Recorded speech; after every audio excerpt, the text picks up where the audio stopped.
Doctor ಆಗ್ಬೇಕಾದ್ರೆ minimum MBBS ಆಗಿರೋ 1 ಕೋಟಿ, BMS BHMS ಒಂದು 25 ಲಕ್ಷ. ಅವ್ನು ಡಿಗ್ರಿ ಮುಗಿಸಿ ಬರೋದ್ರಾಗೆ 1 ಕೋಟಿ ಆಯಿತು. ಹಾಸ್ಪಿಟಲ್ ಕಟ್ಟೋದಕ್ಕೆ 2 ಕೋಟಿ. 2 ಕೋಟಿ ಖರ್ಚು ಮಾಡಿ ಈ ಸರ್ಕಾರ ಅವನಿಗೆ ಫ್ರೀ ಆಫ್ ಕಾಸ್ಟ್ ಅಲ್ಲಿ ನೀರು ಕೊಡುತ್ತಾ, ಎಲೆಕ್ಟ್ರಿಸಿಟಿ ಕೊಡುತ್ತಾ, ಜಾಗ ಕೊಡುತ್ತಾ, ಮತ್ತೆ ಅವನ ಯಾಕೆ ಸರ್ವಿಸ್ ಮಾಡ್ಬೇಕು?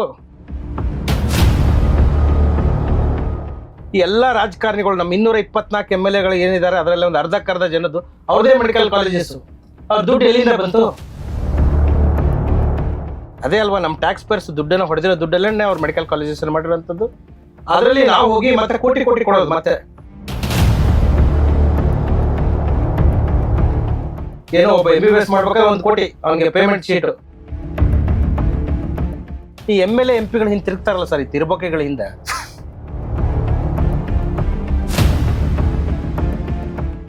ಇವರಿಂದ ಏನ್ ಲಾಭ ಇದೆ ಹೇಳಿ ಸರ್? ಭಯ ಇಲ್ವಾ ಡಾಕ್ಟ್ರೆ? ಭಯ ಇಲ್ವಾ ನಿಮ್ಗೆ? ಸರ್ ಭಯ ಅನ್ನಕ್ಕೆ ಸರ್ ಎಲ್ಲ ಬಿಟ್ಟಿದ್ದೀನಿ ಇವಾಗ. ಕೋಟಿ ಕೊಡೋ ದುಡ್ಡನ್ನ ಕೊಳ್ಳೆ ಹೊಡೆದು ಬಂದು ದಾನ ಮಾಡೋದಲ್ಲ ದಾನ ಅಂತಾರ ಸರ್. ಸರ್ ಅದಕ್ಕಾಗಿ ನಾಚಿಕೆ ಮಾನ ಮರ್ಯಾದೆ ಲಂಚ ತಗೊಳ್ಳಲ್ಲ ಸರ್. ರೀಸೆಂಟ್ಲಿ ಯಾರೋ ಒಬ್ರು ಹೇಳ್ತಾ ಇದ್ರು ಸರ್, ಅವರು ಮಾತಾಡ್ತಾ ಇರ್ಬೇಕಾಗ ಕೇಳಿಸ್ಕೊಳ್ತಾ ಇದ್ರೆ, ಡಾಕ್ಟರ್ಗಳೆಲ್ಲ ಕ್ರಿಕೆಟ್ ಆಡ್ತಿದ್ರಂತೆ. ಕ್ರಿಕೆಟ್ ಅಂದ್ರೆ ಡಾಕ್ಟರ್ಸ್ ಎಲ್ಲ ಕೊಲೀಗ್ಸ್ ಎಲ್ಲ ಕ್ರಿಕೆಟ್ ಆಡ್ತಿರ್ಬೇಕಾದ್ರೆ ಪೆವಿಲಿಯನ್ ಅಲ್ಲಿ ಕೂತಾಗ ದೇ ಆರ್ ಡಿಸ್ಕಸಿಂಗ್ ದಟ್ ಈ ವರ್ಷ ಏನಷ್ಟು ದೊಡ್ಡ ಡಿಸೀಸ್ಗಳು ಯಾವ್ದು ಬರ್ಲಿಲ್ಲ, ಬಿಸ್ನೆಸ್ ಕಡಿಮೆ ಇದೆ ಅಂತಾರಂತೆ. ಅಂದ್ರೆ ವೈದ್ಯರಾದವರು ಯಾವುದೇ ಕಾಯಿಲೆ ಕಸಾಲೆ ಬರಬಾರ್ದು ಅಂತ ಅಪೇಕ್ಷೆ ಪಡೋದನ್ನ ಕೇಳಿದೀವಿ. ಆದ್ರೆ ಈ ಸರಿ ಯಾವ್ದು ದೊಡ್ಡ ಡಿಸೀಸ್ ಬರ್ಲಿಲ್ಲ ಅಂತ ನಿರಾಶೆ ಆಗಿದ್ರಂತೆ.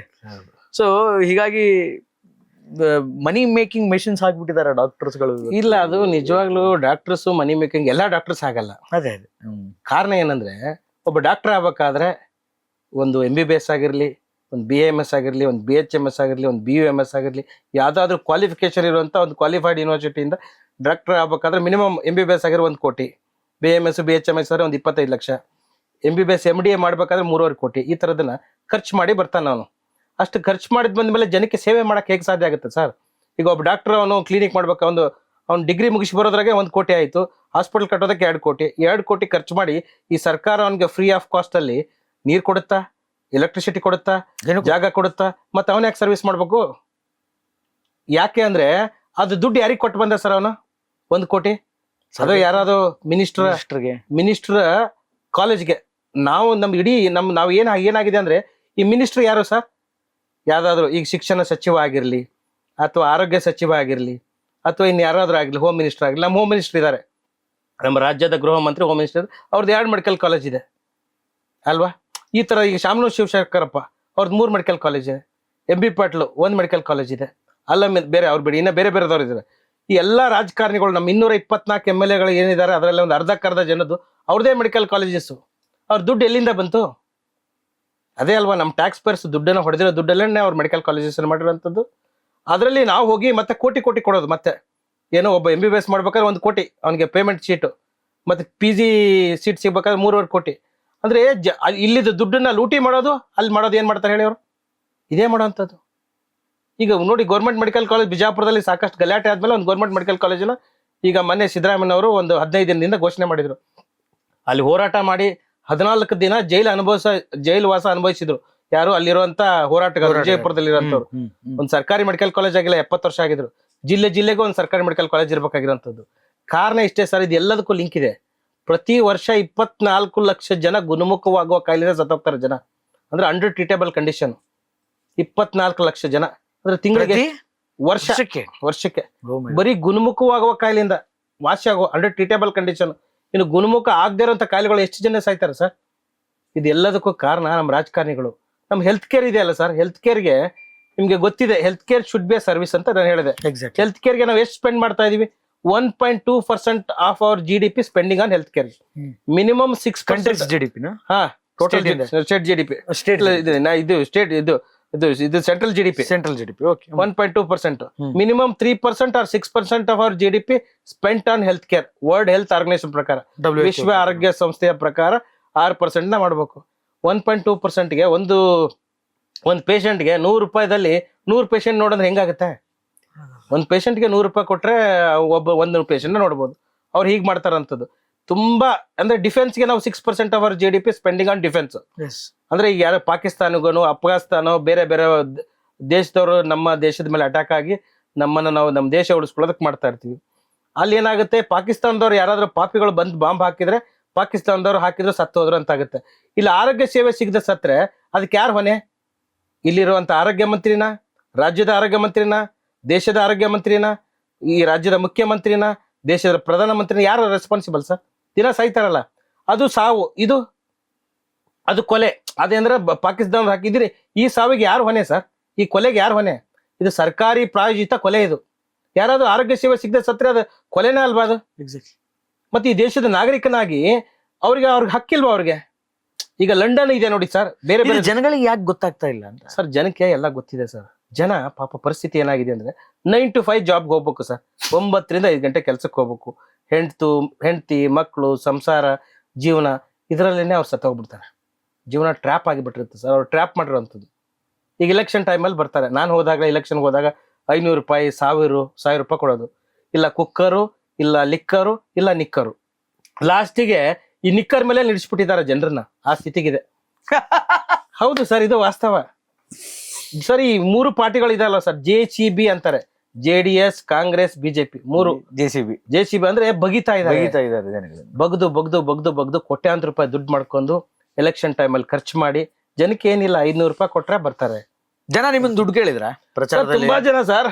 ನಾನು ಹೇಳ್ತಾ ಇದ್ದೆ, ಸ್ವಚ್ಛ ಪ್ರಾಮಾಣಿಕ ಜನಪರ ರಾಜಕಾರಣ ಮಾಡ್ತೀನಿ ನಾನು. 1 ಓಟು 1 ನೋಟು ಅಂತ ಕ್ಯಾಂಪೇನ್ ಮಾಡಿದೆ ನಾನು. ನಾವೇ ಒಂದು ತಟ್ಟೆ ಹಿಡ್ಕೊಂಡು, ನೀವೇ ದುಡ್ಡು ಕೊಡಿ ನಮ್ಗೆ, ನೀವೇ ದುಡ್ಡು ಕೊಡಿ, 1 ಓಟ್ ಕೊಡಿ 1 ನೋಟ್ ಕೊಡಿ ಅಂತ. ಹೋದಾಗ ಜನ ನಗ್ತಾ ಇದ್ರು. ಇವನ್ಯಾನು ಹುಚ್ಚು ಗುಲ್ಡು ಈ ಕಡೆ ಬಂದ್ಬಿಟ್ಟಿದ್ದಾನೆ, ಹಿಂಗೆ ಭಿಕ್ಷೆ ತರ ಅಡ್ಡಾಡ್ತಾ ಇದ್ದಾನೆ MLA ಕ್ಯಾಂಡಿಡೇಟ್ ಅಂತ ಜನ ಎಲ್ಲ ನಮ್ ನಗಾಡಿದ್ರು ಸರ್. ಡಾಕ್ಟರ್ ಬೇಕಿತ್ತ ಇದೆಲ್ಲ ಅಂತ? ಬೇಕಿದ್ರೆ ನೀವು ತೀರಾ ಆರ್ಥಿಕದಲ್ಲಿ ಇಲ್ಲ, ಕೆಳಗಡೆ ಇರೋರೆಲ್ಲ ಮನೇಲಿ ಬೇಜಾನಿದೆ, ಚೆನ್ನಾಗಿ ಓದ್ಕೊಂಡಿದ್ದೀರಿ, ಪ್ರತಿಷ್ಠಿತ ಕೆಲಸ, ಕೈ ತುಂಬ ಸಂಬಳ, ಒಳ್ಳೆ ಫ್ಯಾಮಿಲಿ, ಇದೆಲ್ಲದ್ರ ಮಧ್ಯೆ ಈ ಸಂಭ್ರಮ ಬೇಕಿತ್ತು. ಜನಗಳ ಹತ್ರ ಈ ಮಾತು ಅನಿಸ್ಕೊಳ್ಳೋದು ಬೇಕಿತ್ತ ಅಂತ? ಇಲ್ಲ, ನಿಜವಾಗ್ಲೂ ನನಗೋಸ್ಕರ ಅಲ್ಲ ಸರ್. ಈಗ ನನಗೇನೋ ಅಂತ ಇದಾರ ಅಂತ ಅನ್ನೋದಕ್ಕಂತ ಬದಲಾಗಬೇಕಲ್ಲ ಸರ್. ಬದಲಾವಣೆ ಅಂತದ್ದು ಯಾರು ಮಾಡ್ಬೇಕಾಗಿರೋಂಥದ್ದು ಸರ್? ಈಗ ಮತ್ತೀಗ ನಮ್ಮಂತ ಯಾರಾದ್ರೂ ಒಬ್ಬ ಇನಿಷಿಯೇಟ್ ತಗೋಬೇಕಲ್ಲ. ಅದಕ್ಕೆ ನಾನು ಇನಿಷಿಯೇಟ್ ತಗೊಂಡೆ. ನನಗೆ ನಾಚಿಕೆ ಅನ್ಸಲ್ಲ ಸರ್. ನಾನೇನೋ ಭಿಕ್ಷೆ ಅವ್ರ ತರ ಯಾರ್ದೋ ದುಡ್ಡನ್ನ ಈಗ ನಾನೇ ಈಗ ಒಬ್ಬ MLA ನಿಲ್ತಾನಂದ್ರೆ ಅವನಿಗೆ ಯಾರು ದುಡ್ಡು ಫಂಡಿಂಗ್ ಮಾಡ್ತಾರೆ ಸರ್? ಅಲ್ಲಿರೋ ಕಾಂಟ್ರಾಕ್ಟರ್ಸ್ ಲಾಬಿ, ಪ್ರಾಸ್ಟಿಟ್ಯೂಟ್ ಲಾಬಿ, ಎಣ್ಣೆ ಅಂಗಡಿಯವ್ರ ಲಾಬಿ, ಇವರೆಲ್ಲ ಸಪೋರ್ಟ್ ಮಾಡ್ತಾರೆ. ನಾನು ನಿಮ್ದೇ ದುಡ್ಡಪ್ಪ, ನಿಮ್ ದುಡ್ಡಲ್ಲೇ ನಾನು ಭಿಕ್ಷೆ ಬಿಡ್ತಾ ಇದ್ದೀನಿ, 1 ಓಟು 1 ನೋಟು. ಶಾಂತವೇರಿ ಗೋಪಾಲ್ ಗೌಡ್ರ ತರ ಆಶೆ ಇದಂತೆ. ಅವ್ರು ಅದೇ ತರ ಕ್ಯಾಂಪೇನ್ ಮಾಡಿದ್ರು. ಓಟು ನಿಮ್ದೇ ಕೊಡಿ, ನೋಟು ನಿಮ್ದೇ ಕೊಡಿ, ನಾನು ಗೆದ್ದ ಮೇಲೆ ಪ್ರಾಮಾಣಿಕವಾಗಿ ನಿಮ್ಗೆ ಆರೋಗ್ಯ ಹಕ್ಕು ಕಾನೂನು ಜಾರಿ ಮಾಡ್ತೀನಿ. ಈ ದೇಶದಲ್ಲಿ ನಿಮ್ಗೆ ಗೊತ್ತಿದೆ, ಶಿಕ್ಷಣ ಹಕ್ಕು ಇದೆ, ಮಾಹಿತಿ ಹಕ್ಕು ಇದೆ, ಆರೋಗ್ಯ ಹಕ್ಕು ಇಲ್ಲ. ಆರೋಗ್ಯ ಹಕ್ಕು ಅನ್ನೋದು ಮನುಷ್ಯನ ಮಾನವನ ಮೂಲಭೂತ ಹಕ್ಕು. ಪ್ರತಿಯೊಬ್ಬ ವ್ಯಕ್ತಿಗೂ 1 ರೂಪಾಯಿಂದ ಹಿಡಿದು 1 ಕೋಟಿವರೆಗೂ ಫ್ರೀ ಆಫ್ ಕಾಸ್ಟ್ ಅಲ್ಲಿ ಹೆಲ್ತ್ ಕೇರ್ ಕೊಡ್ಬೇಕು. ಅದನ್ನು ಫಂಡಮೆಂಟಲ್ ರೈಟ್ ಆಗ್ಬೇಕು. ಫಂಡಮೆಂಟಲ್ ರೈಟ್ ಆಗ್ಬೇಕು. ವಿಶ್ವ ಆರೋಗ್ಯ ಹೆಲ್ತ್ ಅನ್ನೋಂಥದ್ದು. ಈಗ ಬೇರೆ ದೇಶದಲ್ಲಿ ಕ್ಯೂಬಾ, ಕೆನಡಾ, ಜರ್ಮನಿ, ಫಿಲಿಪೀನ್ಸ್ ಅಂತ ದೇಶಗಳಲ್ಲಿ ಆರೋಗ್ಯ ಮಾನವನ ಮೂಲಭೂತ ಹಕ್ಕು. ಅಲ್ಲೊಬ್ಬ ವ್ಯಕ್ತಿಗೆ 1 ರೂಪಾಯಿಂದ ಹಿಡಿದು 1 ಕೋಟಿವರೆಗೂ ಫ್ರೀ ಆಫ್ ಕಾಸ್ಟ್ ಅಲ್ಲಿ ಇದೆ. ಈಗ ಲಂಡನ್ ತಗೊಳ್ಳಿ ಎಕ್ಸಾಂಪಲ್. ತುಂಬಾ ಫೇಮಸ್ ಇರೋದು ಲಂಡನ್ ಅಲ್ಲಿ ಒಂದೇ ಒಂದು ಪ್ರೈವೇಟ್ ಹಾಸ್ಪಿಟಲ್ ಸಿಗೋದೇ ಇಲ್ಲ. ಅಲ್ಲಿ ಎಲ್ಲಾ ಸರ್ಕಾರಿ ಸ್ವಾಮ್ಯದ ಹಾಸ್ಪಿಟ್ಲು. ಅಲ್ಲಿ 1 ರೂಪಾಯಿಂದ ಹಿಡಿದು ಕೋಟಿವರೆಗೂ ಅವ್ನು ಎಷ್ಟು ವೆಚ್ಚ ಆಗುತ್ತೆ ಅದೆಲ್ಲ ಫ್ರೀ ಆಫ್ ಕಾಸ್ಟ್ ಅಲ್ಲಿ ಕೊಡ್ತಾರೆ. ಹೌದಾ? ಯಾವ್ದು ಲಂಡನ್ ಅಲ್ಲಿ. ಆದ್ರೆ ನನಗೆ ಯಾರೋ ಒಬ್ರು ಹೇಳ್ತಾ ಇದ್ರು ಸರ್, ಬೇರೆ ದೇಶಗಳಲ್ಲಿ ಡಾಕ್ಟರ್ ಸಡನ್ ಆಗಿ ಸಿಕ್ಬಿಡಲ್ಲ ಕೈಗೆ. ಇಫ್ ಸಪೋಸ್ ನಾವೇನಾದ್ರೂ ಟ್ರೀಟ್ಮೆಂಟ್ ತಗೊಳಕ್ ಹೋದ್ರೆ ಡಾಕ್ಟರ್ ಸಡನ್ ಆಗಿ ಸಿಗಲ್ಲ, ಅಪಾಯಿಂಟ್ಮೆಂಟ್ ಅದು ಇದು ಕಾಯಿಸ್ತಾರೆ. ಆದ್ರೆ ನಮ್ ದೇಶದಲ್ಲಿ ಹಂಗಿಲ್ಲ, ಪಟಕ್ಕನ್ ಸಿಕ್ಬಿಡ್ತಾರೆ ಡಾಕ್ಟರ್ಗಳು. ಸರ್ ಅದು ನಿಜ. ಆದ್ರೆ ಒರಿಜಿನಲ್ ಡಾಕ್ಟರ್ ಸಿಗಲ್ಲ, ನಕಲಿ ಡಾಕ್ಟರ್ ಸಿಗ್ತಾರೆ ಸರ್. ಅದೇ ನೀವು ಹೇಳಿದ್ರಲ್ಲ, ಗಲ್ಲಿಗಿನ ಒರಿಜಿನಲ್ ಡಾಕ್ಟರ್ಸ್ 100 ಜನ ಇದ್ರೆ ನಕಲಿ ಡಾಕ್ಟರ್ಸ್ 400 ಜನ ಇದ್ದಾರೆ. ಇದು ಸ್ಥಿತಿ. ಹಾಗಾಗಿ ನಕಲಿ ಡಾಕ್ಟರ್ಸ್ ಇಂದ ಸತ್ತವ್ರು ಸಾಕಷ್ಟು ಜನ ಸರ್. ಅವ್ರು ಮತ್ತೆ ಸತ್ ಮೇಲೆ ಏನ್ ಮಾಡ್ತಾರೆ ಸರ್? ಪೊಲೀಸ್ ಸ್ಟೇಷನ್ಗೆ ಹೋಗ್ತಾರೆ, ಕಂಪ್ಲೇಂಟ್ ಕೊಡ್ತಾರೆ. ಯಾರೋ ಸತ್ತಿರೋರ್ ಮನೇಲಿ ಏನ್ ಮಾಡ್ತಾರೆ? ಹೆಂಗೋ ಮಾಡಿ ಸರ್ ಅಂದ ತಕ್ಷಣ ಡೀಲ್ ಮಾಡ್ತಾರೆ. ಅವ್ರಿಗೆ 50,000ನೋ 1,00,000ನೋ 2 ಲಕ್ಷ ಬಿಸಾಕ್ತಾರೆ. ಇನ್ಸ್ಪೆಕ್ಟರ್ಗೆ 1 ಲಕ್ಷ ಬಿಸಾಕ್ತಾರೆ. ಆ ಡಾಕ್ಟರ್ 1 ಲಕ್ಷ ತಗೋತಾನೆ. ಈ ತರದ ಒಂದು ಡೀಲಿಂಗ್ ಸರ್. ಸಾವನ್ನ ವ್ಯಾಪಾರ ಮಾಡ್ಕೊಂಡ್ಬಿಡ್ತಾರೆ. ಇದು ಬಹಳ ಆಗ್ತಾರಂತ. ರಾಮನಗರದಲ್ಲಿ ಒಂದ್ ಮಗು ಸತ್ತಾಯ್ತು. ಸತ್ ಹೋದ್ಮೇಲೆ ಕೇಸ್ ಹಾಕುವಂತದ್ದು ಜಿಲ್ಲಾ ಆರೋಗ್ಯಾಧಿಕಾರಿ. ಒಂದ್ ಮಗುಗೆ ಇಂಜೆಕ್ಷನ್ ಕೊಟ್ಬಿಟ್ಟ ನಕಲಿ ಡಾಕ್ಟ್ರು. ಸತ್ತೇ ಹೋಗ್ಬಿಟ್ಟ, ಅವ್ನು ಸ್ಪಾಟ್ ಅಲ್ಲೇ ಡೆತ್. ಆ ಮಗುನೇ ಸತ್ತೋಯ್ತು ಸರ್. ಈ ತರದ್ದು ದಿನಾ ಸಾಯ್ತಾ ಇರ್ತಾವ ಸರ್. ಯಾವ ಒಂದಿಷ್ಟು ಮೀಡಿಯಾದಲ್ಲಿ ಬೆಳಕಿಗೆ ಬಂದಾಗ, ಸುದ್ದಿ ಆದಾಗ ಅವಾಗ ಅದಕ್ಕೊಂದು ಆಕ್ಷನ್ ಆಗುತ್ತೆ. ಹೆಸರಿಗೆ ಒಂದು FIR ಮಾಡ್ತಾರೆ ಅಥವಾ ಡಿಲೇ ಮಾಡ್ಕೊಂಡ್ಬಿಡ್ತಾರೆ. ಇನ್ನು ಸಾವುಗಳು ಸಾಕಷ್ಟು ಇದಾವೆ ಸರ್. ನಕಲಿ ಡಾಕ್ಟರ್ ಇಂದ ಸತ್ತವರ ಸಾಕಷ್ಟು ಸಂಖ್ಯೆ ಇದೆ. ಇದಕ್ಕೆಲ್ಲದಕ್ಕೂ ಕಾರಣ ಸರ್ ಪೊಲಿಟಿಕ್ಸ್ ಸರ್.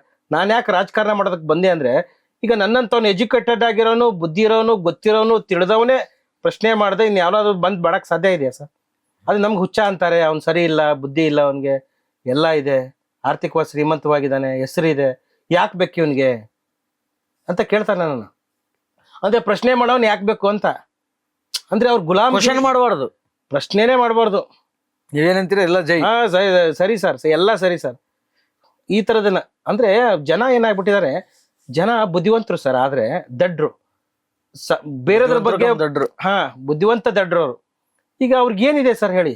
ಈ MLA MP ಗಳ ಹಿಂದೆ ತಿರುಗ್ತಾರಲ್ಲ ಸರ್, ಈ ತಿರುಬಕೆಗಳ ಹಿಂದ, ಇವರಿಂದ ಏನ್ ಲಾಭ ಇದೆ ಹೇಳಿ ಸರ್? ಭಯ ಇಲ್ವಾ ಡಾಕ್ಟ್ರೆ? ಹಾ, ಭಯ ಇಲ್ವಾ ನಿಮ್ಗೆ? ಸರ್ ಭಯ ಅನ್ನೋಕ್ಕೇನ್ ಸರ್, ಎಲ್ಲ ಬಿಟ್ಬಿಟ್ಟಿದೀನಿ ಇವಾಗ. ಸತ್ರು ಅಷ್ಟೇ, ಹುಲಿಯಾಗಿ ಬದುಕಿದ್ರೆ 3 ದಿನ ಬದುಕ್ಬೇಕು ಸರ್, ಇಲ್ಲಾಂದ್ರೆ ಇಲಿಯಾಗಿ ಬದುಕೋದು ಅವಶ್ಯಕತೆ ಇಲ್ಲ. ಇವ್ ತಿರುಬಕೆಗಳನ್ನ ಸರ್ ಓಪನ್ ಆಗಿ ಹೇಳ್ತಾ ಇದೀನಲ್ಲ, ಯಾಕಂದ್ರೆ ನಾನು 10 ದಿನ ನೋಡಿದೀನಿ sir. Uneducated sir, SLC PUC ಇನ್ನೇನೇನೋ ಓದ್ಕೊಂಡ್ ಬಂದಿರೋರು ಎಲ್ಲ ಜ್ಞಾನವಂತರಲ್ಲ ಸರ್. ಅವ್ರು ಏನಿದ್ರು ನನ್ನ ಮತಕ್ಷೇತ್ರಕ್ಕೆ ಅನುದಾನ ಎಷ್ಟು ಬರುತ್ತೆ? ಡಾಕ್ಟ್ರೆ, ನೀವ್ ಹೇಳ್ದಂಗೆ ಅನ್ಎಜುಕೇಟೆಡ್ ಅನ್ಕೊಳ್ಳೋಣ, ಅವನೇನೋ ಕ್ರೂರಿ ಅನ್ಕೊಳ್ಳೋಣ, ವಾಟ್ ಎವರ್. ಈಗ ಅವ್ರ ಊರಲ್ಲಿ ಯಾರೋ ಒಬ್ನು ವ್ಯಕ್ತಿ ಇರ್ತಾನೆ, ಅವನು ಈ ಅನ್ಎಜುಕೇಟೆಡ್ ಹತ್ರ, ಸೋಕಾಲ್ಡ್ ನೀವು ಕೇಳಿದ ಅನ್ಎಜುಕೇಟೆಡ್ ಹತ್ರ ಬರ್ತಾನೆ. ಅಣ್ಣ, ನನ್ ಮಗಳು ಮದುವೆ ಮಾಡ್ತಿದೀನಿ, ಏನಾದ್ರು ಸಹಾಯ ಮಾಡೋಣ. ಏನೋ ಕೊಟ್ಟು ಕಳ್ಸ, 1 ಲಕ್ಷ ಏನೋ 2 ಲಕ್ಷ ಏನೋ ಕೊಟ್ಟು ಕಳಿಸ್ತಾನೆ. ಅವ್ನ ಪಾಲಿಗೆ ಒಂದು ದೇವ್ರಾದ್ನಲ್ಲ. ಸೊ ಆ ಒಂದು ಪರ್ಸೆಪ್ಷನ್ ಅಲ್ಲಿ ಜನ ಅವರನ್ನ ಇಷ್ಟಪಡೋದು ಅಥವಾ ಅವರಿಗೆ ಫಾಲೋಯಿಂಗ್ ಜಾಸ್ತಿ ಆಗೋದು, ಅದನ್ನೆಲ್ಲ ನೀವು ಒಪ್ಕೊಳ್ತೀರಾ ಅಂತ ಸರ್? ಈಗ ನಾನು ತಲೆ ಹಿಡಿದಿರೋ ದುಡ್ಡು ಅಂತಂದ, ಹರಾಮಿ ದುಡ್ಡನ್ನು ತಂದು, ಅದು ಗೊತ್ತಿರಲ್ಲ ಲಕ್ಷ ಸರ್, ಗೊತ್ತಿರುತ್ತೆ ಸರ್, ಜನಕ್ಕೆ ಯಾಕೆ ಗೊತ್ತಿಲ್ಲ? ಜನಕ್ಕೆ ಗೊತ್ತಿದೆ, ಎಲ್ಲಿಂದ ತರ್ತಾನೆ ಸರ್ ದುಡ್ಡು? ಈಗ ನೀವು ಕೇಳಿದ್ರೆ ಲಕ್ಷ ಯಾರಿಗಾದ್ರೂ ಕೊಡ್ತೀವ? 100, 200, 500 ರೂಪಾಯಿ ಕೊಟ್ಟು ಕಳಿಸ್ಬೋದು, ಹಸಿವಾಗಿದ್ರೆ ಊಟ ಮಾಡಿಸ್ಬೋದು. ಮತ್ತೆ ಈಗ ಏನಂದ್ರೆ ಎಜುಕೇಟೆಡ್ಗಿಂತ ಅನ್ಎಜುಕೇಟೆಡ್ಗಿಂತ ಈ ಎಜುಕೇಟೆಡ್ ಕ್ರಿಮಿನಲ್ಸ್ ಇದಾರೆ ಸರ್. ಎಜುಕೇಟೆಡ್ ಅಂದ್ರೆ ಕ್ವಾಲಿಫಿಕೇಶನ್ ಇರುತ್ತೆ, ಎಲ್ಲ ಇರುತ್ತೆ. ಈ ರೆಡ್ ಫೋರ್ಟ್ ಅಲ್ಲಿ ಬಾಂಬ್ ಹಾಕಿದ್ರು, ಅಲ್ಲಿ ಓದಿರೋಂಥವ್ನು ಯಾವನೋ ದಾಡಿವಾಲ ಡಾಕ್ಟರ್ ಅವ್ನು ಬಾಂಬ್ ಹಾಕೋದಕ್ಕೆ ರೆಡ್ ಫೋರ್ಟ್ ಅಲ್ಲಿ ಒಂದು ಬಾಂಬ್ ಬ್ಲಾಸ್ಟ್ ಆಯ್ತಲ್ಲ, ಅದಕ್ಕೆ ಅವ್ನ ಕಾರಣ. ಇನ್ ಕೊಲೆ, ಅತ್ಯಾಚಾರ, ಸುಲಿಗೆ ಎಲ್ಲ ಆಗ್ತಾರೆ ಎಜುಕೇಟೆಡ್ಸ್ ಇಂದಾನೆ. ಯಾಕಂದ್ರೆ ಇನ್ವಾಲ್ವ್ ಇದಾರೆ ಅಂತೀರಾ? Educated highest criminals sir. ಅವ್ರು ಸಾಕ್ಷ್ಯ ನಾಶ ಮಾಡೋದು ಅವ್ರಿಗೆ ಗೊತ್ತು, ಮೋಸ ಮಾಡೋದು ಗೊತ್ತು. ಈ ಸೈಬರ್ ಕ್ರೈಮ್, ಸೈಬರ್ ಫ್ರಾಡ್ಸ್ ಎಲ್ಲ ಆಗ್ತಾರದು ಯಾರಿಂದ? ಎಜುಕೇಟೆಡ್ಸ್ ಇಂದ. ಯಾರಿಗೆ? ಎಜುಕೇಟೆಡ್ ಮೇಲೆನೆ. ಎಕ್ಸಾಕ್ಟ್ಲಿ. ನಿಜವಾಗ್ಲೂ ತೊಂದರೆ ಅನುಭವಿಸ್ತಾ ಇರೋದು, ನೋವು ಅನುಭವಿಸೋದು ಈ ಹೈಲಿ ಎಜುಕೇಟೆಡ್ಸ್. ಯಾಕಂದ್ರೆ ಅವ್ರು ಇಲೆಕ್ಷನ್ ಟೈಮಲ್ಲಿ ಓಟ್ ಹಾಕಲ್ಲ. ನಮ್ಮ ಇಲೆಕ್ಷನ್ ತೆಗೆದು ಪರ್ಸೆಂಟೇಜ್ನ 100% ಇರುವಾಗ 45% ಜನ ಮಾತ್ರ ವೋಟಿಂಗ್ ಹಾಕಿರ್ತಾರೆ. 55% ಜನ ಓಟೇ ಇಲ್ಲ. ಆ 45ರಲ್ಲಿ most of them are uneducated. Highest educated ಇರೋರು ನಂದಿ ಹಿಲ್ಸೋ, ಕಬ್ಬನ್ ಪಾರ್ಕೋ, ಲಾಲ್ಬಾಗೋ ಸುತ್ತಾಡ್ಕೊಂಡು, ಪ್ರೇಯಸಿ ಜೊತೆನೋ ಗರ್ಲ್ ಫ್ರೆಂಡ್ ಜೊತೆನೋ ಸುತ್ತಾಡ್ಕೊಂಡು ಓಡಾಡ್ಕೊಂಡಿರ್ತಾರೆ. ಮತ್ತೆ ಸೋಷಿಯಲ್ ಮೀಡಿಯಾದಲ್ಲಿ ಬಂದು ಫೇಸ್ಬುಕ್ ಅಲ್ಲೋ ಟ್ವಿಟರ್ ಅಲ್ಲೇ ದೇಶ ಸರಿ ಇಲ್ಲ, ಉದ್ಧಾರ ಆಗಲ್ಲ, ಜನ ಸರಿ ಇಲ್ಲ, ಅದಕ್ಕೆ ನಾವು ಓಟ್ ಹಾಕ್ಲಿಲ್ಲ, ಈ ತರದನ್ನ. ಮತ್ತೆ ಎಲೆಕ್ಷನ್ಗೆ ನಮ್ಮಂತವ್ ನಿಂತ್ಕೊಂಡಾಗ ಸಪೋರ್ಟ್ ಮಾಡಲ್ಲ. ನಿಮ್ಗೆ ಹಾಕ್ಬೇಕು, ನನಗೆ ಇಲೆಕ್ಷನ್ ಟೈಮಲ್ಲಿ ಥ್ರೆಟ್ ಮಾಡಿದ್ದಾರೆ. ನಮ್ಮ ಇಲೆಕ್ಷನ್ ಟೈಮಲ್ಲಿ ನಮ್ ಕಾರ್ಗೆ ಕಲ್ಲು ಹಾಕಿದ್ದಾರೆ. ಯಾರು? ಅಲ್ಲೇ ಅಪೋಸಿಟ್ ಪಾರ್ಟಿ ಅವರು. ಆಗಿದೆ ಸರ್, ಗಲಾಟೆ ಆಗಿದೆ. ನಾವು ಭಾಷಣ ಮಾಡುವಾಗ, ಮೈಕ್ ತಗೊಂಡ್ ಭಾಷಣ ಮಾಡುವಾಗ ಮೈಕ್ ಕಿತ್ತು ಹೊಡೆದಿದ್ದಾರೆ ಸರ್. ನಮ್ ಕಾರ್ಗೆ ಕೇಸ್ ಹಾಕಿದೀವಿ, ಕೇಸ್ ಹಾಕ್ಸ್ಕೊಂಡಿದೀವಿ. ಎಲ್ಲ ಮುಗಿದ್ಮೇಲೆ ನಾನು ಈ ತರ ಮಾತಾಡ್ತಾರ ಸರ್. ಚಿಕ್ಕದಾಗಲ್ಲ ಇದು. ಸಮಾಜದಲ್ಲಿ ಪ್ರಶ್ನೆ ಮಾಡ್ಬೇಕಾದ್ರೆ ಮೀಟರ್ ಬೇಕು ಸರ್. ಗಂಡಸಾಗಿರೋನ್ ಮಾತ್ರ ಮಾತಾಡ್ತಾನೆ. ಇಲ್ದಿರೋರು ಏನಂದ್ರೆ ಕಾಮೆಂಟ್ಗಳು ಹಾಕ್ತಾರೆ, ಇವ್ನು ಹಿಂಗ್ ಮಾತಾಡ್ತಾನೆ, ಅದ್ ಮಾತಾಡ್ತಾನೆ, ಇದ್ ಮಾತಾಡ್ತಾನೆ ಅಂತ. ಸರ್, ಮನುಷ್ಯನಿಗೆ ನೋವು ಇರ್ಬೇಕು, ಒಂದು ಚಾಲೆಂಜ್ ಇರ್ಬೇಕು, ಚಾಲೆಂಜಿಂಗ್ ಮಾಡುವಂತ ಪ್ರಶ್ನೆ ಇರ್ಬೇಕು, ಧೈರ್ಯ ಇರ್ಬೇಕಲ್ಲ. ಧೈರ್ಯ ಎಲ್ಲಿಂದ ಬರುತ್ತೆ ಸರ್? ಬಿಟ್ಟಿಯಾಗಿ ಬರುತ್ತೆ ಸರ್ ಯಾವನ್ಗಾದ್ರು? ಈಗ ನಾವ್ ಏನೋ ಮಾತಾಡ್ತೀವಿ, ಹೆಚ್ಚು ಕಡಿಮೆ ಮಾತಾಡಿದ್ರೆ ಕೇಸ್ ಹಾಕ್ತಾರೆ ಸರ್. ಸುಮ್ಮನೆ ಇದೆಯಾ ಸರ್ ಅದು? ಕೇಸನ್ನು ಯಾರು ಫೇಸ್ ಮಾಡ್ಬೇಕಾಗಿರೋದು? ನಾವೇ. ಕೋರ್ಟ್ ಕತೆನೂ ಗೊತ್ತು ಸರ್. ಕೋರ್ಟಲ್ಲಿ ನಡೆಯೋದೇ ಕೇಸ್ ವ್ಯಾಲ್ಯೂಕ್ಕಿಂತ ಫೇಸ್ ವ್ಯಾಲ್ಯೂ ಮುಖ್ಯ. ಕೋರ್ಟಲ್ಲಿ, ನ್ಯಾಯಾಲಯದಲ್ಲಿ ನಿಮ್ದು ಏನ್ ಕೇಸ್ ಇದೆಯೋ ಆ ಕೇಸಲ್ಲಿ ದಮ್ಮಿದೆ, ಮೆರಿಟ್ ಎಲ್ಲ ಬೇಕಾಗಿಲ್ಲ. Face value. ಯಾರು ಫೇಸ್ ವ್ಯಾಲ್ಯೂ? ನಿಮ್ ಲಾಯರ್ ಫೇಸ್ ವ್ಯಾಲ್ಯೂ. ನೀವು ಯಾರು ಲಾಯರ್ ಕೊಡ್ತೀರಿ? C.H. ಹನುಮಂತರಾವ್ ಕೊಡ್ತೀರಾ ಅಥವಾ ಶಿವನಾಗೇಶ್ ಕೊಡ್ತೀರಾ? ಇನ್ಯಾರು ಕೊಡ್ತೀರಾ ಅಂತ. ಅದ್ರ ಮೇಲೆ ಕೇಸ್ ಡಿಪೆಂಡ್ ಆಗಿರೋಂಥದ್ದು. ಕೋರ್ಟಲ್ಲಿ ಕೇಸ್ ವ್ಯಾಲ್ಯೂಗೆ ಫೇಸ್ ವ್ಯಾಲ್ಯೂ, ರಾಜಕಾರಣದಲ್ಲಿ ದುಡ್ಡಿಗೆ. ಇನ್ನೇನಿದೆ ಸರ್? ಈಗ ನಮ್ಮ ನ್ಯಾಯಾಲಯಕ್ಕೆ ಹೋದಾಗ ಬಹಳಷ್ಟು ಕೇಸ್ಗಳು ಹಾಕಿದೆ ನಾನು. ಲೋಕಾಯುಕ್ತದಲ್ಲಿ ಒಬ್ಬನ ಟ್ರ್ಯಾಪ್ ಮಾಡಿಸಿದೆ, ಜೈಲಿಗೆ ಕಳಿಸಿದೆ. ಒಬ್ಬ ಸಬ್ ಇನ್ಸ್ಪೆಕ್ಟರ್ ಮೇಲೆ ಹಾಕಿದೆ. ಸಾಕಷ್ಟು IAS ಮೇಲೆ ಹಾಕಿದೆ, IPS ಮೇಲೆ ಹಾಕಿದೆ ಸರ್. ಇವೆಲ್ಲ ಹೆಲ್ತ್ ಇಶ್ಯೂಗೆ ಸಂಬಂಧಪಟ್ಟಿದ್ದು ಇಲ್ಲ, ಬೇರೆ ಬೇರೆ ವಿಚಾರಕ್ಕೆ, ಭ್ರಷ್ಟಾಚಾರದ. ಈಗ ನೋಡಿ, ಈಗ ಈಗ ನಿಮ್ಗೆ ಗೊತ್ತಿದೆ, DHO ಬಗ್ಗೆ ಹೇಳಿದೆ. ಜಿಲ್ಲಾ ಆರೋಗ್ಯಾಧಿಕಾರಿ 45 ಲಕ್ಷ ಬೇಕು. ನಾವು ಡಾಕ್ಟರ್ಸ್ ಆದವರು, ಕ್ವಾಲಿಫೈಡ್ ಡಾಕ್ಟರ್ ಆಗಿರೋನ್ಗೆ ಕ್ಲಿನಿಕ್ ಮಾಡ್ಬೇಕಾದ್ರೆ ಒಂದು ಲೈಸೆನ್ಸ್ ಬೇಕು. ಅದಕ್ಕೆ Karnataka private medical establishment authority ಅಂತ ಒಂದು ಬೋರ್ಡ್ ಇದೆ, ಸೆಲ್. ಅದ್ರ ಮುಖಾಂತರ ಇವ್ ಲೈಸೆನ್ಸ್ ತಗೋಬೇಕು. ಕ್ವಾಲಿಫಿಕೇಶನ್ ಇರೋ ಡಾಕ್ಟರ್ ಆಗಿದ್ರೆ ಮಾತ್ರ ಕ್ಲಿನಿಕ್ ಓಪನ್ ಮಾಡಕ್ಕಾಗಲ್ಲ. ಲೈಸೆನ್ಸ್ ಇದ್ರೇನೆ KPMA ಲೈಸೆನ್ಸ್ ಇರಬೇಕು, Karnataka private medical establishment authority. ಒಂದು ಚಿಕ್ಕ ಕ್ಲಿನಿಕ್ ಲೈಸೆನ್ಸ್ ತಗೋಬೇಕಂದ್ರೆ ಬೆಂಗಳೂರಲ್ಲಿ 70 ಲಕ್ಷ, ಇದು 70,000. 70,000 ಲಂಚ ಕೊಡ್ಬೇಕು. ಅದು ಆಕ್ಚುಯಲ್ ಫೀಸ್ ಎಷ್ಟಿದೆ ಗೊತ್ತಾ ಸರ್? 5,000 ಫೀಸ್ ಇದೆ. ಹೌದಾ? 5,000, 7,000 ಇಟ್ಕೊಳ್ಳಿ. 7,000ಕ್ಕೆ 10 ಟೈಮ್ಸ್ ಅದೇ ಎಷ್ಟಾಯ್ತು? 70,000 ಬೇಕು. ಅಂದ್ರೆ 7,000ಕ್ಕೆ ಲೈಸೆನ್ಸ್ ಬಂದ್ಬಿಡುತ್ತಾ ಅಧಿಕೃತವಾಗಿ ತಗೊಳ್ಳೋದು? ಕ್ವಾಲಿಫಿಕೇಶನ್ ಇರೋನು, ಯಾವ್ದೇ ಕ್ವಾಲಿಫಿಕೇಶನ್ ಇರೋರು ಲೈಸೆನ್ಸ್ ತಗೋಬೇಕಂದ್ರೆ 7,000 ಇಸ್ ಇನಫ್. ಗೌರ್ಮೆಂಟ್ ಡಿಪಾರ್ಟ್ಮೆಂಟ್ ಸರ್ಕಾರ ಕಟ್ಟುವಂತದ್ದು. ಇವ್ರು 70,000 ತಗೋತಾರ ಲಂಚ ಸರ್. ಯಾರಿಗೆ ಹೋಗುತ್ತೆ ಸರ್ ಅದು? ಇದೆ THO ಅಧಿಕೃತವಾಗಿ ಡಾಕ್ಟರ್ ಆದ್ರೂ ಏನೇ ಬರ ಇದನ್ನ ಅಧಿಕೃತವಾಗಿ ಕ್ವಾಲಿಫೈಡ್ ಆಗಿರೋ ಡಾಕ್ಟರ್ಗೆ ಇದು ಫಸ್ಟ್ ಹೇಳ್ತಾರ. ಅದನ್ನ ನಕಲಿ ಡಾಕ್ಟರ್ ಬಿಡಿ 1 ಲಕ್ಷ ಕೊಡ್ಬೇಕು ಅವನು, ಮತ್ತೆ ತಿಂಗಳ ಬೇರೆ ಕೊಡ್ಬೇಕು. ಅದು ಕತೆ. ಅದು 70,000 ಏನಿಗೆ ಯಾರ್ಯಾರಿಗೆ ಹೋಗುತ್ತಂದ್ರೆ ಸರ್, 70,000ದಲ್ಲಿ ಅಲ್ಲಿರುವಂತ ಪ್ರತಿಯೊಂದು ಟೇಬಲ್ಗೂ THO, DHO, district AYUSH officer, ಈ ತರ 3 ಜನಕ್ಕೂ ಹೋಗ್ತಾ ಇರುತ್ತೆ. ಅದು 3 ಜನ 10,000, ಇವ್ನಿಗೆ 10,000, ಅವ್ನಿಗೆ 10,000, ಅವ್ನಿಗೆ 10,000, 30,000. ಇನ್ನ ಬ್ರೋಕರ್ ಇರ್ತಾನಲ್ಲ, ಅಪ್ಲೋಡ್ ಮಾಡಿರ್ತಾನೆ, ಅವ್ನಿಗೊಂದು 20,000. ಇನ್ನು ಅಲ್ಲಿ ಕ್ಲಾರ್ಕ್ ಅಂತ ಕೂತಿರ್ತಾನೆ, ಅವ್ನಿಗೊಂದು 10,000. ಯಾರು ಕೇಳಿದ್ರು ಮಿನಿಮಮ್ 5,000 ಸರ್. ಈಗ ಟಿಪ್ಸ್ ಹೆಂಗೆ ನಾವು ರೋಡಲ್ಲಿ ಹೋದಾಗ ಭಿಕ್ಷಕರು 10 ರೂಪಾಯಿ 20 ರೂಪಾಯಿ ಕೊಡ್ತಿರೋ, ಈ ಆಫೀಸರ್ಗೆ ಟೇಬಲ್ಗೆ ಹೋಗ್ಬೇಕಂದ್ರೆ ಮಿನಿಮಮ್ 5,000 10,000 ನೋಡಿದ್ರೆ ಈ ಸರ್ ಕಣ್ಣಾರ್ ಕಂಡು. ಅದಕ್ಕೆ ನಾವು ಒಬ್ಬನಿಗೆ ಟ್ರ್ಯಾಪ್ ಮಾಡಿ ಜೈಲಿಗೆ ಕಳಿಸಿರುವಂತ ಇದೇ ವಿಚಾರದಲ್ಲಿ. ಹೌದಾ? ಲೋಕಾಯುಕ್ತ ಟ್ರ್ಯಾಪ್ ಮಾಡಿ ಸುಬ್ರಹ್ಮಣ್ಯರವ್ರ ಅಂತ DG ಅಂತಿದ್ರು, ನಾನೇ ಕೊಟ್ಟರು. ಅದ್ರ ಬಗ್ಗೆ ವಿಡಿಯೋನಾಯ್ತು, ಸಾಕಷ್ಟು ವಿಡಿಯೋಗಳದು. ಇದು ಒಂದಿರದ ಕತೆ ಅಲ್ಲ ಸರ್, ಎಲ್ಲಾ ಕಡೆನೇ ಹಾಗೆ. ಈಗ ಹೇಳ್ತಾರೆ ಡಾಕ್ಟರ್ ಸುನಿಲ್ ಕುಮಾರ್ ತುಂಬಾ ಮಾತಾಡ್ತಾನೆ, ಅವನ ಮೇಲೆ ಕೇಸ್ ಹಾಕ್ಬೇಕು, ಅದ್ ಮಾಡ್ಬೇಕು, ಇದ್ ಮಾಡ್ಬೇಕು, ಅವನೇನು ಸತ್ಯರ್ಚನ್ ತುಂಡ ಅದು ಇದು ಅಂತ. ಸರ್ ನ್ಯಾಯಯುತವಾಗಿದ್ದೇನೆ ಸರ್, ಅದಕ್ಕೆ ಬರೋದು ಮಾತು. ಯಾರ್ದೋ ಒಬ್ರು ತಲೆ ಹಿಡ್ದಿಲ್ಲ, ತಲೆ ಹೊಡೆದಿಲ್ಲ, ಮೋಸ ಮಾಡಿಲ್ಲ, ಕಪಟತನ ಮಾಡಿಲ್ಲ, ನೀಚು ದುಡ್ಡಲ್ಲಿ ಬದುಕ್ತಾ ಇಲ್ಲ. ನಂದೇ ಸ್ವಂತ ದುಡ್ಡಲ್ಲಿ, ನಮ್ದೇ ಜಮೀನ್ದಾರರು, ಆರ್ಥಿಕವಾಗಿ ಶ್ರೀಮಂತವಾಗಿರೋಂಥವನು. ನಮಗೇನಾದ್ರೆ ನನಗೆ ಆಗಲ್ಲ ಸರ್. ಅದೊಂದು ವೀಕ್ನೆಸ್ ಏನಾದ್ರೆ ಸರ್, ನನ್ನ ತಪ್ಪು ಏನಾದ್ರೆ ಸರಿನ ಸರಿ, ತಪ್ಪನ್ನ ತಪ್ಪು ಅಂತ ಹೇಳ್ತೀನಿ, ಅದೇ ತಪ್ಪು. ಒಳ್ಳೆಯವನಾಗಿರೋದು ತುಂಬಾ ಅಪರಾಧ ಈ ಸಮಾಜದಲ್ಲಿ, ಹಂಗಿದೆ. ಬಟ್ ಹಂಗ ಅಂದ್ಕೊಂಡ್ಬಿಟ್ಟು ನಾವು ಬದಲಾಗೋದಲ್ಲ ಸರ್. ನಮ್ ಗುಣ ನಮ್ಗಿರ್ಲೇಬೇಕು. ಸರಿನ ಸರಿ, ತಪ್ಪನ್ನ ತಪ್ಪು ಅಂತ ಹೇಳ್ಬೇಕು. ಅವಾಗ ಮಾತ್ರ ಬದಲಾಗುತ್ತೆ. ಸಾಕಷ್ಟು ಜನಕ್ಕೆ, 100 ಜನಕ್ಕೆ ಕರ್ನಾಟಕ ಪ್ರೈವೇಟ್ ಮೆಡಿಕಲ್ ಎಸ್ಟಾಬ್ಲಿಷ್ಮೆಂಟ್ ಡಾಕ್ಟರ್ಸ್ಗಳಿಗೆ ಯಾರಾದ್ರೂ ಲಂಚ ಕೇಳಿದ್ರೆ ಆಫೀಸರ್ನ ಹೇಳಿ ನನಗೆ ಮಾಹಿತಿ ಕೊಡಿ. ಒಂದು ಸಾಕಷ್ಟು ಜನ ಆಡಿಯೋ ಕಳಿಸಿದ್ದಾರೆ, ರೆಕಾರ್ಡಿಂಗ್ ಕಳಿಸಿದ್ದಾರೆ. ಅವ್ರಿಗೆ ಹೇಳಿದ್ದೀನಿ, ಕೆಲವ್ರು ತಿಳಿಸಿ ಹೇಳಿದ್ದೀನಿ, ನಾನು ಡಾಕ್ಟರ್ ಕಣ್ರಪ್ಪ, ನೀವು ಡಾಕ್ಟ್ರು, 2 ನಿಮಿಷದ ಕೆಲಸ, ನಿಮ್ಮ ಮಾನ ಹರಾಜಾಗಿ ಹೋಗುತ್ತೆ. ನ್ಯಾಯಯುತ ಬದುಕರು, ಸಂಬಳಕ್ಕೆ ಬದುಕರು, ಗ್ರೀನ್ ಪೆನ್ ಅಲ್ಲಿ ಇದೆಯಲ್ಲ, ಅದರಿಂದ ಅದಕ್ಕೊಂದು ಹೆಮ್ಮೆ ಇದೆ. ಗ್ರೀನ್ ಪೆನ್ ಸೈನ್ ಮಾಡ್ತಾರೆ, ಗೌರವದಿಂದ ಬದುಕಿ. ನಾಳೆ ನೀವು ಜೈಲ್ಗೆ ಹೋದ್ರೆ ನಿಮ್ಮ ಹೆಂಡತಿ ಮಕ್ಕಳು ನೀವು ನೋಡಿ ಕಣ್ಣೀರ್ ಹಾಕ್ತಾರೆ. ಇವತ್ತೇನು ಲಂಚ ತಂದು ಕೊಡ್ತಾನೆ, ಆರಾಮಾಗಿ ಎಂಜಾಯ್ ಮಾಡ್ತಿರ್ತಾರೆ. ಒಂದ್ಸಾರಿ ಮೀಡಿಯಾ ಆಗ್ಲಿ, ಒಂದ್ಸಾರಿ ಜೈಲ್ಗೆ ಹೋದ್ರೆ ಹೇಗಿರುತ್ತೆ ಸರ್ ಪರಿಸ್ಥಿತಿ?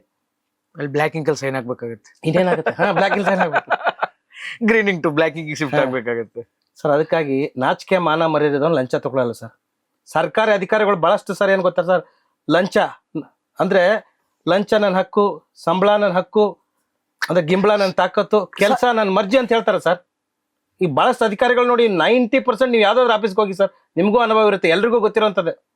ಸಂಬಳ ನಮ್ಮ ಹಕ್ಕು, ಕೆಲಸ ನನ್ನ ಮರ್ಜಿ, ಏನಾದ್ರೂ ಮಾಡ್ತೀನಿ ಅಂತಾರೆ ಅವ್ರಿಗೆ. ಅವ್ರಿಗೆ ಯಾಕೆ ಹೆದರಲ್ಲ ಗೊತ್ತಾ ಸರ್?